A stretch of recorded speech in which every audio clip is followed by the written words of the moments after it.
welcome to my vlog. For today's video guys ay magluto-loto na naman tayo dito, no? Ito lang talaga madali natin mai-content ang magluto. Kaya 3 times a day, twice a day tayo magluluto. Hindi tayo mawawalan ng content guys pag panay luto. Kaya lang pa, hindi naman pa iba-iba, no? Ang alam ko lang iluto, yung mga ganon-ganon lang. Kaya ayan.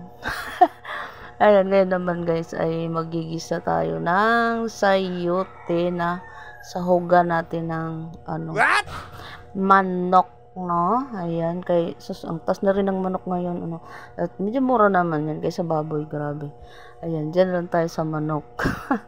Ayan nga, tinimplahan ko na nga yan siya guys, no? Nilagyan ko na siya ng lasa. Yung karne pa lang ay nilagyan na natin ng lasa. Para paglagay ng gulay ay malasa na, hindi na tayo magtitimpla. Pero na lang kung kulang pa, no? Kasi lalagyan nga natin siya ng sayote. Ayan, lagyan na natin ang ating sayote. Gisa-gisa lang naman yan.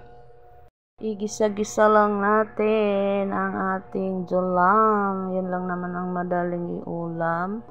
Prito, gisa na, kasi pag nilaway mo yan, ako lang at ang asawa ko kakain yan.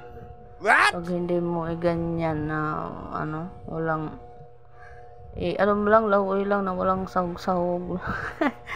Pero style probinsya lang, busan mo lang una ng bagoong quits na, okay na.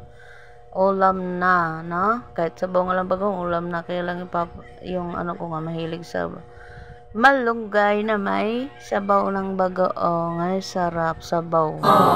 Tapos sinabaw, ayan, kalami na. Pero itong aking mga dito, hindi yan. Ayan, pwede pa yan. Ayan, paluto na siya guys, ang ating ginisang sayote na may chicken. Ayan na, paluto na, nakagawa na tayo ng content.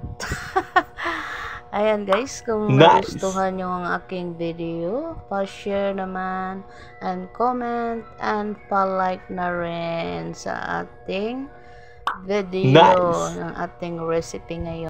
For watching.